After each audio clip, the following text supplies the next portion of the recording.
Halo semuanya, hari ini kita masuk ke komputer online class. Nah, materi kali ini tentang perangkat proses dan storage. Nah, langsung saja kita masuk ke pengertiannya. Yang pertama adalah perangkat proses.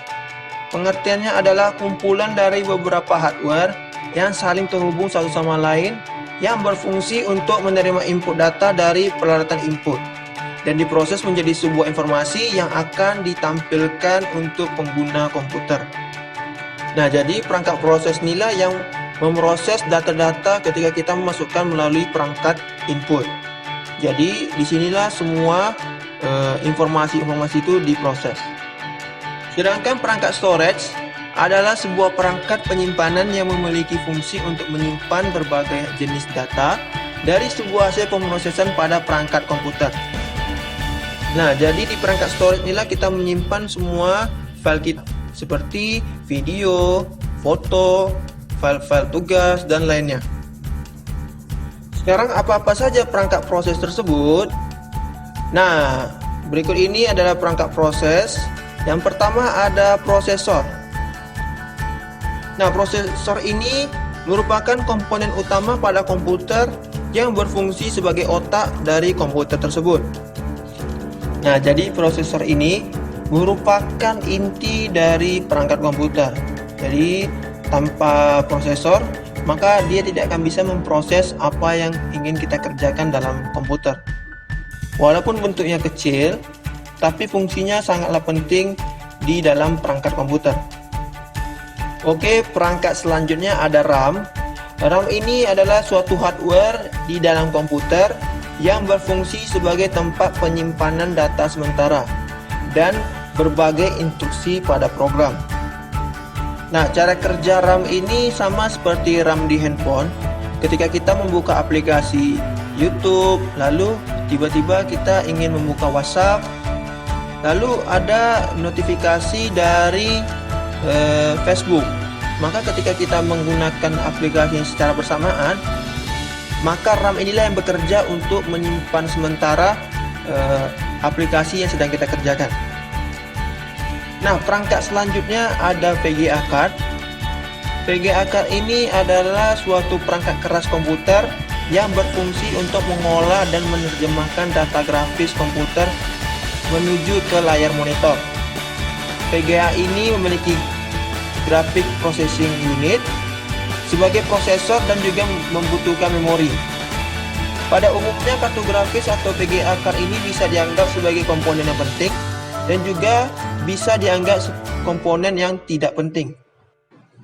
Maksud dari penting dan tak penting di sini adalah ketika kita menggunakan komputer tersebut untuk sesuatu yang sesuai kebutuhan kita. Maka ketika kita ini seorang desainer atau seorang arsitek yang ingin membuat gambaran dari suatu rumah atau perumahan, maka VGA card ini sangatlah penting dalam komputer kita. Sedangkan ketika kita menggunakan komputer hanya untuk mengetik dan melakukan pekerjaan rumah biasa, maka VGA ini tidak terlalu penting dalam suatu komputer.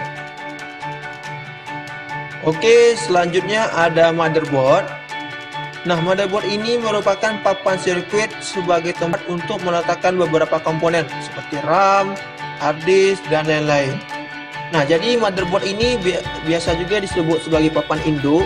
Kenapa disebut seperti itu? Karena dia merupakan tempat dari semua komponen komputer itu dicolokkan atau ditempatkan. Nah, seperti bisa kita lihat di gambar tersebut. Nah, ada tempat-tempat di situ seperti tempat prosesor, tempat RAM, tempat VGA, dan lain-lain lagi. Jadi di motherboard inilah semua komponen itu disatukan dan bekerja sama sehingga dapat hidup secara normal. Nah, ke perangkat selanjutnya atau perangkat terakhir dari proses ada power supply.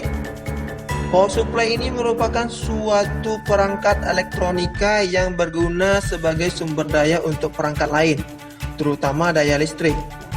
Nah, jadi power supply inilah yang mengalirkan arus listrik dari listrik rumah kita ke dalam komputer.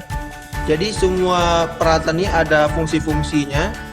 Jadi intinya power supply ini adalah perangkat yang mengalir listrik ke perangkat lainnya.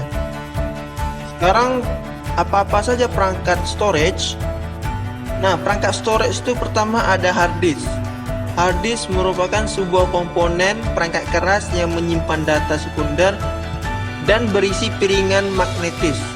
Nah, kita bisa lihat di gambar kedua, itulah bentuk dari isi dalam suatu hard disk. Jadi isinya berupa piringan yang berputar terus ketika kita sedang menyimpan sesuatu atau menggunakan hard disk tersebut. Selanjutnya ada solid state drive atau yang lebih dikenal dengan nama SSD. Jadi prinsip SSD ini sama seperti hard disk, yaitu untuk menyimpan data. Hanya saja data tidak disimpan pada lapisan-lapisan magnetik layaknya hard disk. SSD menyimpan semua data pada chip-chip memori flash yang saling terhubung satu sama lain. Memang fungsinya sama seperti hard disk, cuma SSD lebih cepat performanya dibandingkan hard disk, karena hard disk ini dia masih menggunakan lapisan magnetik, sehingga ketika dia memproses harus berputar dulu, akan memakan waktu. Sedangkan SSD ini sudah menggunakan chip-chip, maka dia langsung memproses dengan kecepatan lebih baik dibandingkan hard disk. Dan media penyimpanan selanjutnya ada hard disk eksternal. Dia sama seperti hard disk sebagai media penyimpanan, akan tetapi hard disk eksternal ini dapat dibawa kemana-mana. Sedangkan hard disk yang tadi dia tertanam di dalam komputer.